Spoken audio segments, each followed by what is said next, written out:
within this field of study, transdiagnostic effects are usually reserved for psychiatric conditions. But as we see it, transdiagnostic effects are pervasive beyond the silo of mental health. Signal is emerging currently in pain, physical, and neurodegenerative conditions. Did you know that we are seeing strong signal in cluster headache and migraine, lupus, post-treatment Lyme disease, phantom limb pain, fibromyalgia, complex regional pain syndrome,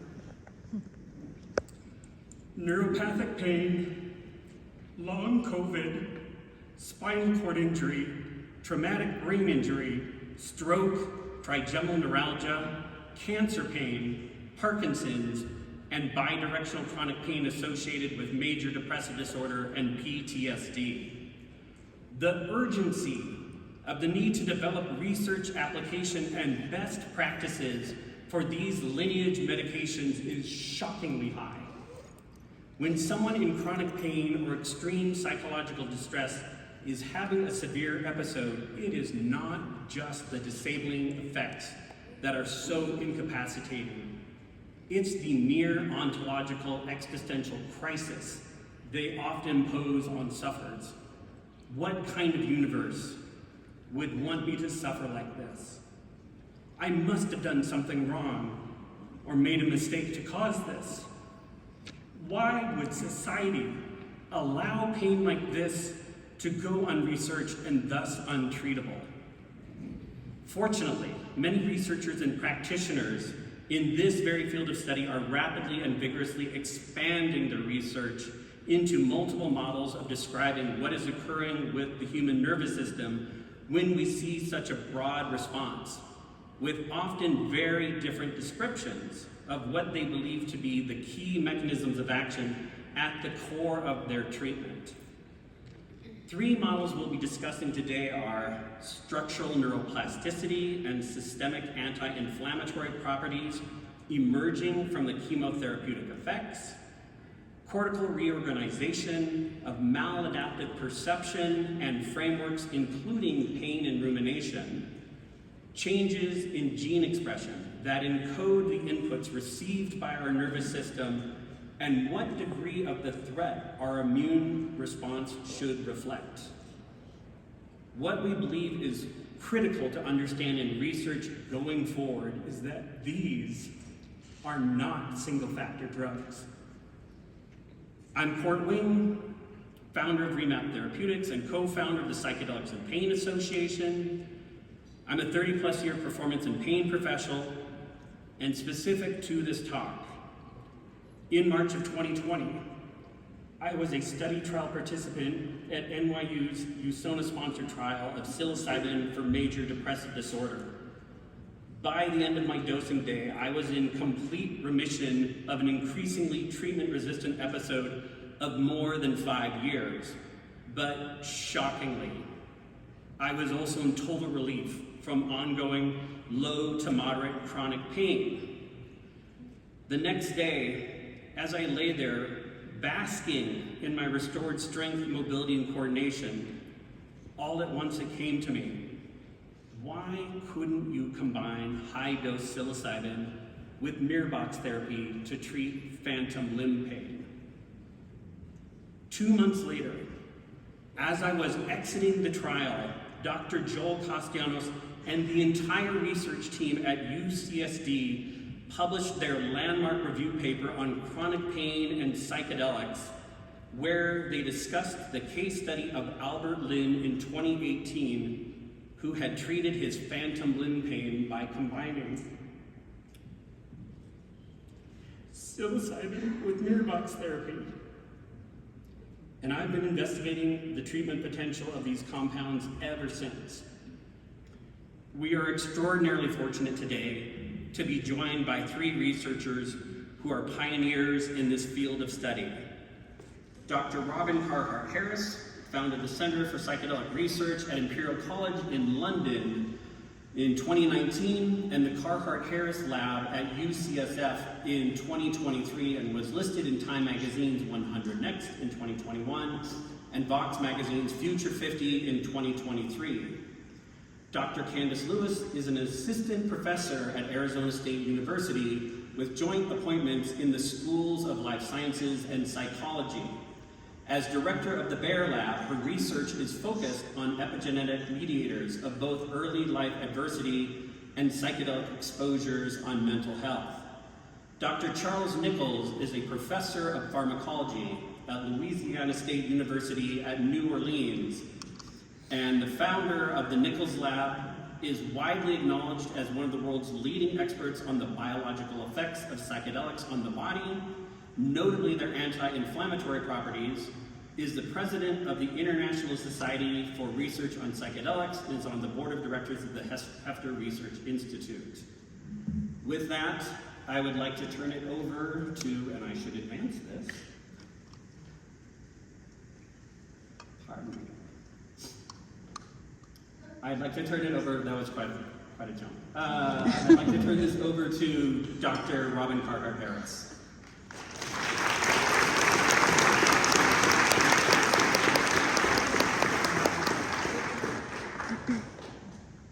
Thank you, Cord. Thank you, everyone.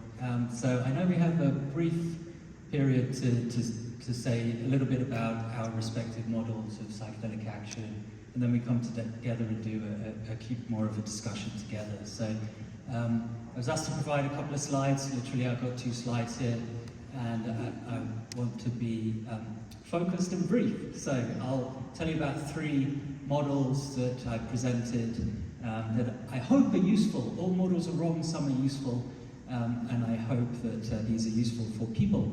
The first is the entropic brain, which in the most simplest way to put it is more in the brain, more in the mind, more bits of potential information in a neurobiological signal across time, more content richness to subjective experience, more in the brain, more in the mind.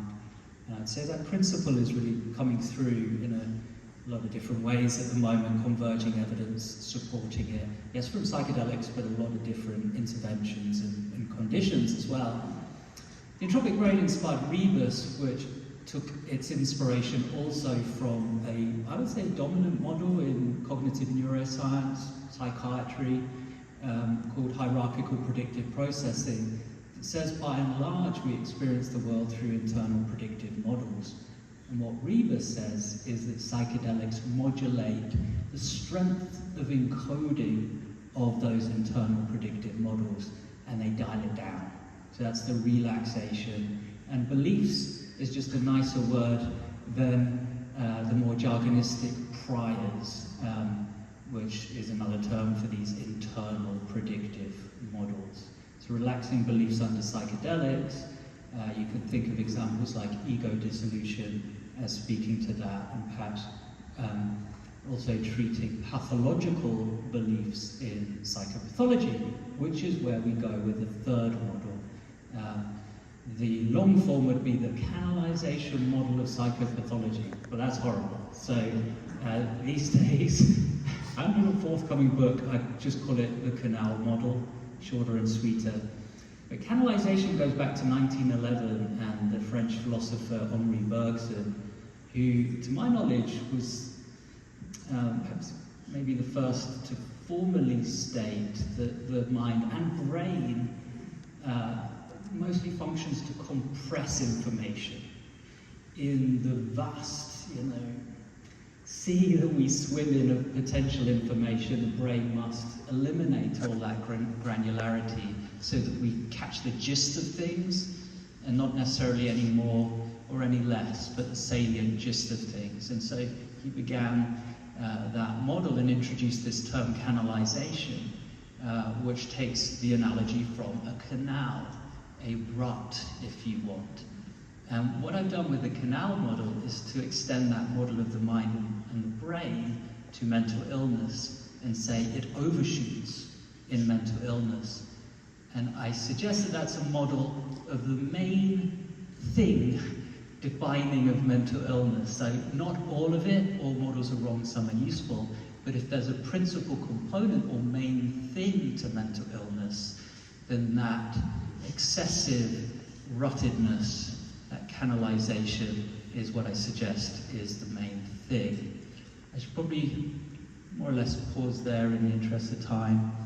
One more slide just to say, in a sense, echoing Court, that the model is to say that there's a common denominator. Like in a Venn diagram, as you're looking at, there's a common space that is at the heart of the problem that could explain the core nature of the problem in depression, in eating disorders, in body image disorders, in pain disorders, chronic pain disorders, cue-specific anxieties, perhaps even generalized anxiety, being anxious.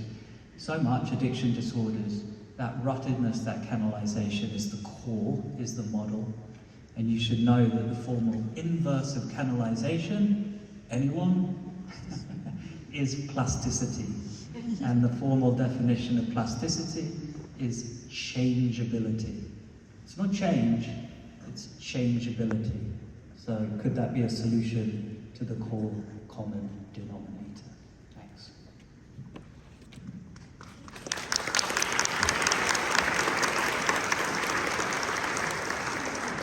From there, we're going to turn it over to Dr. Lewis.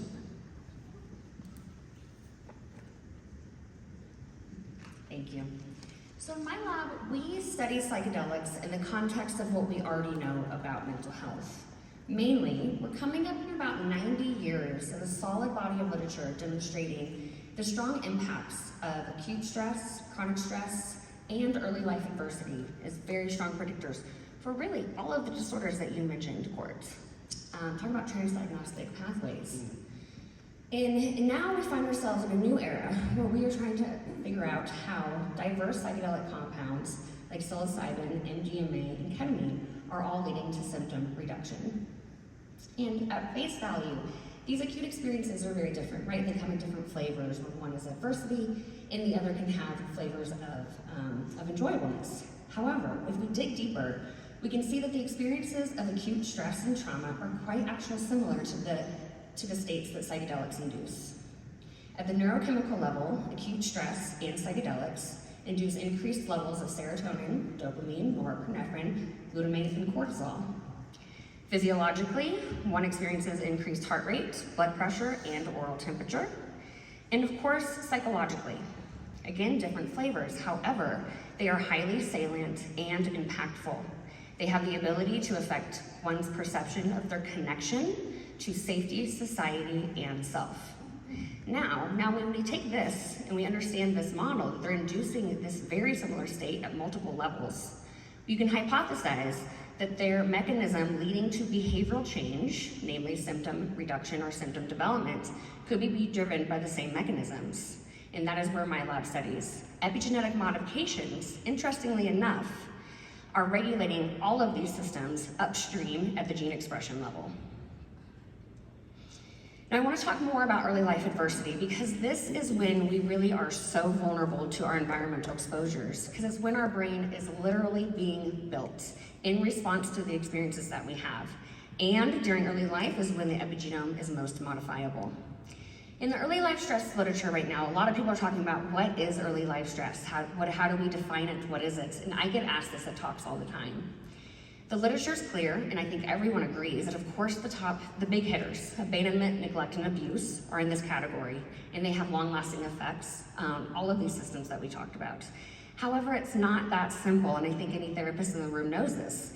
People are coming into therapy seeking psychological healing, not just from the big hitters, but a whole host of early life experiences that leave them feeling disconnected.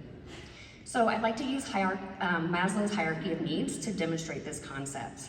While abuse, neglect, and abandonment definitely are negating our foundational needs of physiological needs and safety needs, there's other experiences such as racial microaggressions or religious trauma or having a family that you feel does not accept you. For example, if you're a musician born into an athletic family, right? There's a whole host of ways in which we can feel and develop a deep sense of disconnection from society, not just safety. Lastly, which is harder to articulate, but Maslow's put in our top needs is self-actualization. And many people grow up in families and societies where their ability to explore and fully develop their self-actualization is negated. And this also leaves them vulnerable to mental illness later in life. And as we all know, because I'm preaching to the choir here, psychedelic therapies can elicit profound psychological states that may help repair these feelings of disconnection to safety, society, and self. One way I think about it is by having deep insight, one can come to the realization that while their safety needs were not met as children, this is not that, and their safety needs are now met and they are now safe. The deep sense of unity that can be induced, that is felt across time and space, can be deeply healing for feelings of disconnections to society. And of course, again, the one that's most hard to articulate, the disconnection from self. When one does not feel familiar with their own self, these states can help help individuals repair that disconnection. But that leaves a big question. So far I've just talked about psychological states, and I think there's been a deep, deep disconnect, not only in psychedelic science, but across neuroscience and psychology, that the psychological is different than the brain or the biological. And they're not, they influence each other. In fact, we now have a large body of literature showing that these feelings and these experiences of psychological disconnection lead to widespread biological disruption via epigenetic mechanisms.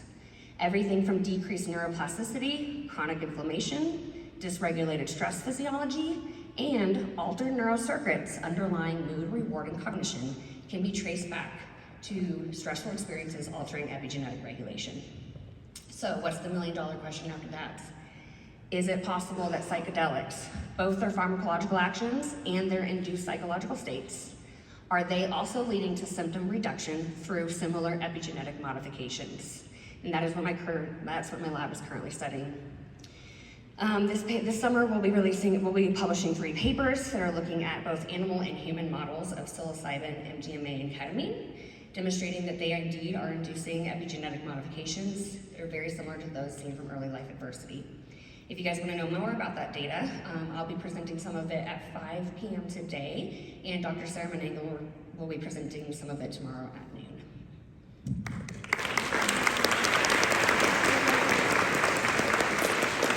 And finally, Dr. Charles Nichols. So thank you, Court, for inviting me to participate today. So my research is called preclinical, which means I study animals, I don't study humans. And with the animals, we can work with various models and pull their brains out and analyze what's going on at the gene expression level and do advanced microscopy. And so some of the data I'm going to show you today, well, all of the data is from our rat models of depression and anxiety that we've been studying, and it ties in sort of the themes of the other 2 speakers. One of our most powerful models that we're studying for depression is an adolescent stress-based developmental stress model that induces lifelong depression in female rats. So most of the people out there in their studies, they study male rats. Well, females are the most vulnerable population to depression. So the model that we are primarily using in our studies, think, a bullied high school teenage girl, and that will induce lifelong behavioral problems and depression. That's one of the main models we use. On the other side of things, tying together Robin's work, if you recall the circular map, I'm sure you've all seen that from his work of the disintegration of the default mode network and the hyperconnectivity. I don't know if you've noticed in that, but the different brain regions change their connectivity differently. They're just not all hyperconnected. Some become more than others, some become less. What is the cellular and molecular basis for why different regions of the brain are responding differently to psychedelics? And that's one of the fundamental questions that we have studied in my laboratory, and that's what's shown here. This is work from a few years ago in one of our rat models. And on the right side of the page, you can see it's a brain slice of a rat, and in purple is where the primary target for psychedelics are, the serotonin 2A receptor. It's a little hard to see in that top one, but where the green dots are, those are the cells that have become activated directly in response to, in this case, DOI, but we see the same thing with LSD or psilocybin. And the thing that I would like to point out is in the inset, you can see that there's not an overlap between the high-expressing serotonin 2A receptor cells and the green activated cells. So why are not the cells that are most highly expressing serotonin 2A receptors the ones that are becoming activated? This was a real mystery to us until we developed a technology to go in and identify and look at the different brain regions and the different cell types. And what we found was that there's only about 5% of cells in the brain that become directly activated in response to psychedelics in terms of the immediate early gene expression, which correlates with depolarization and firing. You can think of it as really acutely becoming activated. And we also found that other types of cells, including inhibitory neurons, not just excitatory neurons, but about 10% of inhibitory neurons, about 10% of even glia cells, and astrocytes all become activated in response to psychedelics. And we looked at the gene expression profiles in the different types of neurons between different brain regions, like in the frontal cortex, which is the executive region of the brain, the somatory sensory cortex, the motor cortex, and the gene expression profiles induced by direct activation of psychedelics is different between these brain regions. And the mixture of the nature of the excitatory cells and the inhibitory cells that balance each other out are also different between brain regions. So you can't really think of the brain becoming activated by psychedelics or a specific circuit becoming activated or inactivated by psychedelics. It gets more granular than that. It's a complex mixture of excitatory cells, inhibitory cells, metabolic support cells that respond, and they respond differently depending upon what the brain region is. So, based on this data, we then further looked into our depression models, and we used two different models of depression. One is our female adolescent restraint model, and another is a strain of rat that is really, it's just born depressed. It behaves like an animal or a rat that if you give it a stress or a trauma. And so, to cut a long story short, based on several years of research, we have come up with this hypothesis where you begin with an animal in a depressed state, and we in our lab and other labs have demonstrated that there's this increased burst of synaptic plasticity and its ability to get out of the canal, to get out of that rut, to retrain your brain. And in our animals, that period lasts about 2 weeks. If we manipulate the environment of these animals within about 2 weeks, we can shape the antidepressant effect of the psychedelic when we're testing 3-4 months later. So what we believe is happening is that there's this increase in synaptic plasticity, but with psychedelics and with ketamine, there's a pruning back of the synapses. And in the case of ketamine, it just prunes back to that depressive state. But in the case of psychedelics, there is an epigenetic activation of key molecules that facilitate the neurotransmission so that when we're looking 4 months, 5 months after a single treatment with psilocybin, these animals are still acting like normal, non-depressed, non-stressed animals. And we have evidence for epigenetic modifications in our anti-inflammatory models that we're looking at in different cells. We see different psychedelics having different effects on epigenetic markers, depending upon what those are. So it could be that different psychedelics may be targeting different epigenetic markers to produce these long-lasting effects. And so that's where my research is going right now. We need to compare animal and human.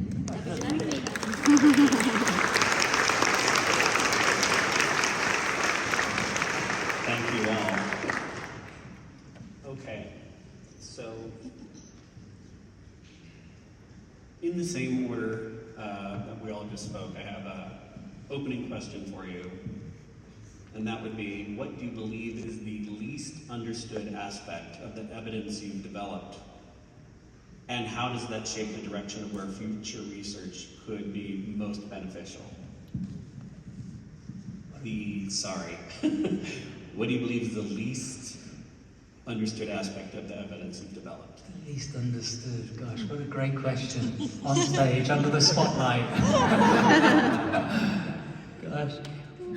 I mean, the first thing that leaped into my mind is that it can translate well across species. I suspect that rather than know that. So the weight of the evidence for the entropic brain hypothesis is in humans.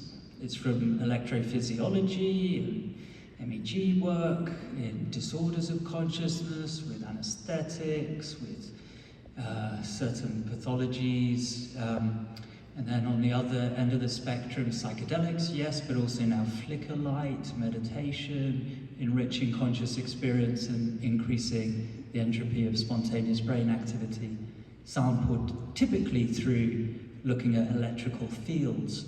And those electrical fields can be looked at with greater precision and clarity in a non-human animal because of what's permitted in non-human animals. You can get into the brain with your probe and sample those fields more directly. And so I would love for perhaps preclinical researchers, and it's a funny old term that, why we don't say animal researchers or rodent researchers if it's that. I wonder why we have to call it that. But to get into the brain and to record, to see if we can join the dots between that marker that we're seeing seems to be important and meaningful in humans. We're seeing that it can predict therapeutic responses, improvements in mental health now, downstream.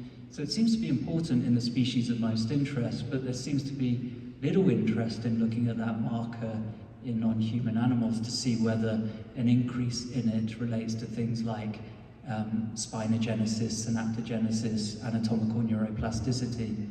So I'd love to see that gap addressed. Yeah. So many things to choose from. So one, I want to talk about epigenetics a little bit, because I find very often people think of this term strictly meaning transgenerational, because I think there's a lot of media attention to studies that were looking at this transgenerational epigenetic effects. So that's one I want to say that's really across epigenetics, not specifically to psychedelics. That the majority of epigenetic research really is about the single organism within their own lifespan. Like, what toxins have you been exposed to? What stress have you had? What beneficial experiences have you had? So I find the study of epigenetics is so groundbreaking, even within an individual, and I want the people to understand that groundbreakingness also, not just so much the transgenerational, because it really is synthesizing the last 100 years of psychological research, in which you really had silos. You had people who were on the nature side of like really wanting to understand the genetics and the strict biology. And you had people on the experience side, right? The whole nature versus nurture debate that went on through the whole 20th century. And now we have this new understanding that they are not separate avenues towards developing who you are, that they really are acting in combination and modifying each other, even to a degree that like even your genes are going to predict to some way the way you navigate through this world and the experiences that you elicit.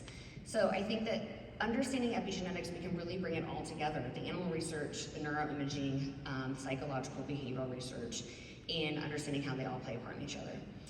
To the Transdiagnostic model, which I am a really big fan of, so I appreciate the way that you pitched this panel so much.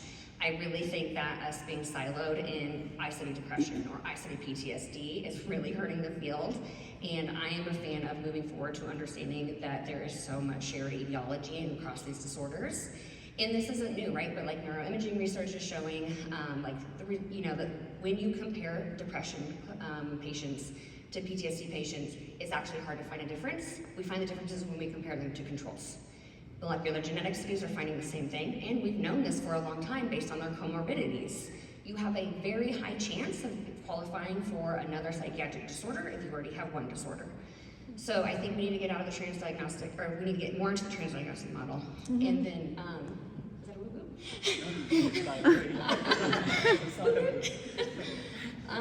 So those are the two major things. And then for psychedelics specifically, and I don't think this will be news to anyone in the room, but I do think it's really important that we talk to the public about it, that they are not magical compounds. This is not a sit and be done. This is not a find a wonderful mentor or spiritual journey and your trauma will be erased. So this takes day in and day out work.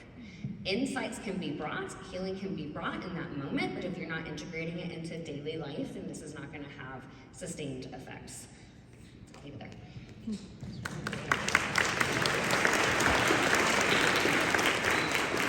What do you believe are the least understood aspects of the evidence you've developed?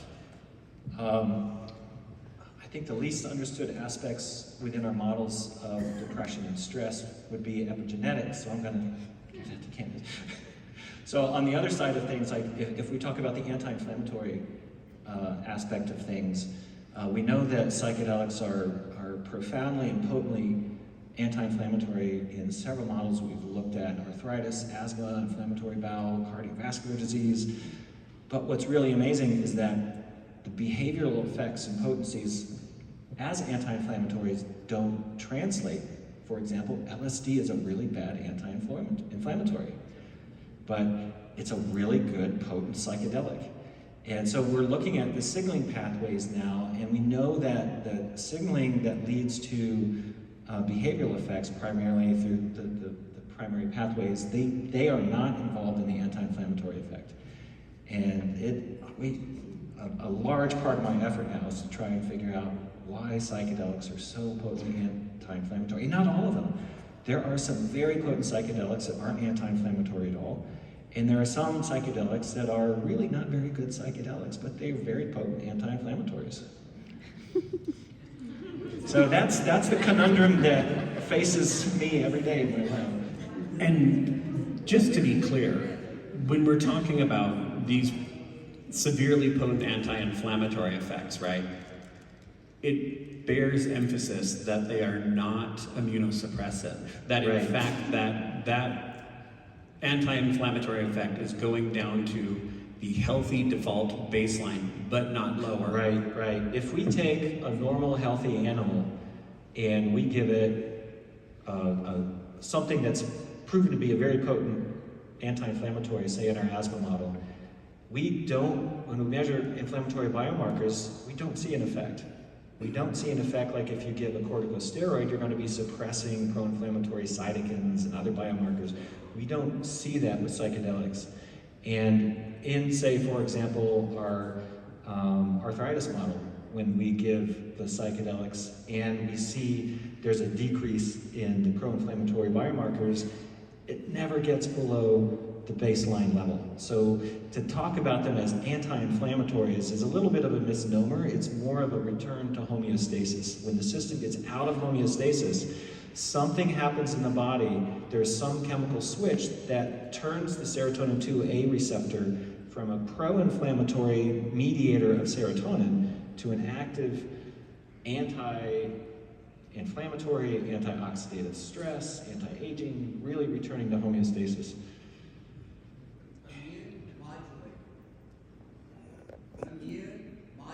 Immune modulators, yes.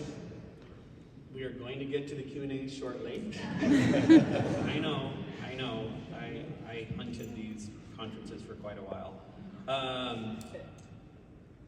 Not to set the room on fire, but since psychedelics decrease inflammation without suppressing immune response. Can you use the microphone? I'm so sorry. I forgot this thing was in my hand. Since psychedelics decrease inflammation without suppressing immune response, what does that suggest about their interaction with the neuroendocrine system as homeostatic autoregulators? I guess I was there already. Is this one potential link to the popular description of the so-called inner healing intelligence? Sorry. That's a mouthful. Sorry. So we have primarily concentrated on the tissue response itself, but there is a very well-known like mind, body, brain, gut, central control of inflammatory processes through like the HPA axis or the vagus. This is now a free-for-all. So it's quite possible that psychedelics are acting centrally to modulate inflammatory processes themselves rather than directly in tissue, but we have not yet looked at that. I'm mindful just to say, in a sense, share a perspective, and I wonder how much it's shared by my fellow panelists, that there is a, let's see if I can say it, parallelism between mind and body-brain, and to that point, so is the causal relation between these phenomena that, in my view, are different in aspect, even in experience, how we experience them, and yet essentially part of the same system that can express in these different ways. So, I mean, as a philosophical perspective, you might call that dual aspect monism or property dualism. It's recognizing that mind and body are different in how we experience them, how they look to us. And I think that's relevant because we've been alluding to how mind stuff can causally influence body stuff. And I think it's relevant here. When we do the psychedelic therapy work in humans with, say, a disorder like fibromyalgia syndrome, the team have been, I think, quite smart and astute to target not the pain itself with promissory messaging around some kind of analgesic action, but rather to target your relationship to the pain. To work towards, for example, a greater acceptance of whatever pain might be there.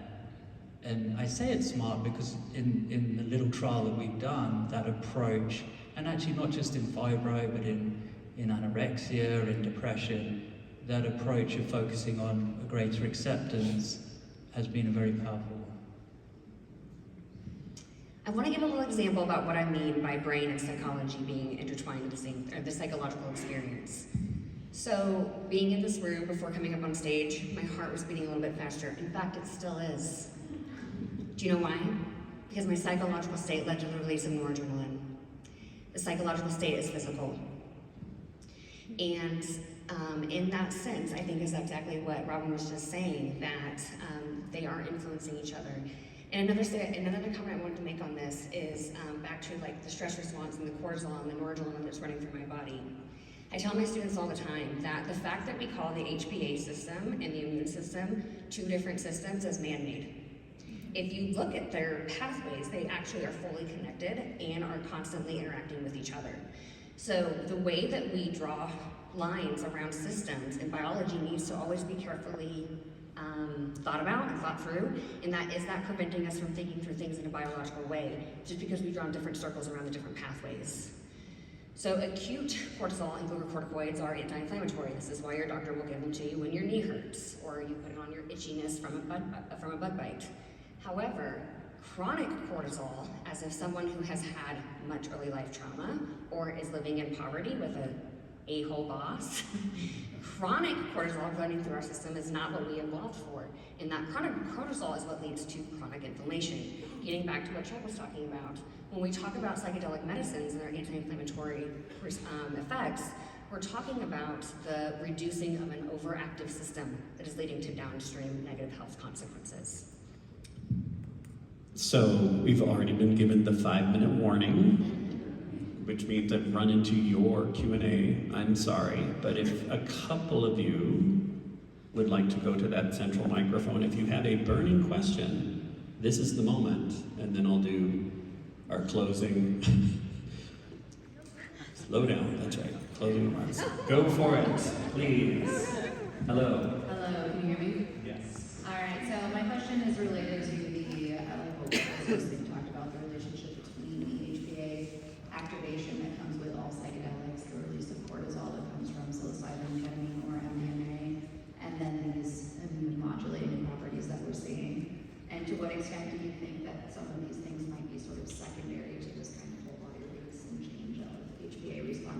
versus direct tissue actions of the drugs. Did you have a specific panel member, Dr. Menenga? I mean, all of you. Quickly though, because I don't want to be the only question. Can you repeat it? It was so long. Sorry. And I think we All right, how much of these immune modulating properties are from cord release that's coming from psychedelics versus the psychedelics directly?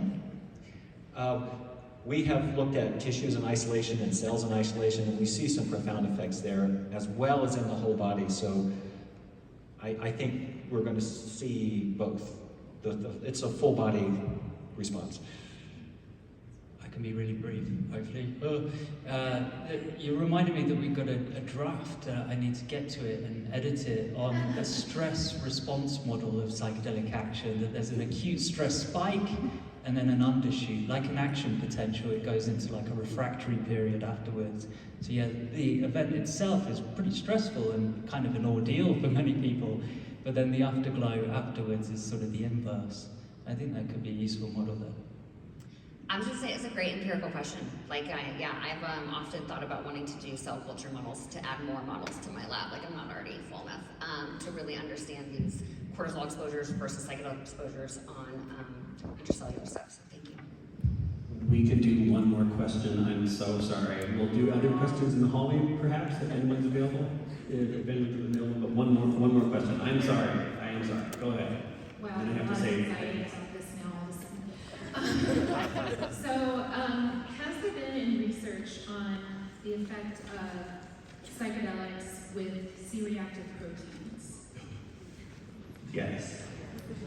Yeah, there have been a few clinical studies where they've looked at individuals before and after psychedelics. I think mostly in ayahuasca research looking at CRP. Natasha Mason at Maastricht. And Natasha Mason at Maastricht. she has, and then in some of our preclinical models, we've also seen a reduction in CRP with Okay. psychedelics.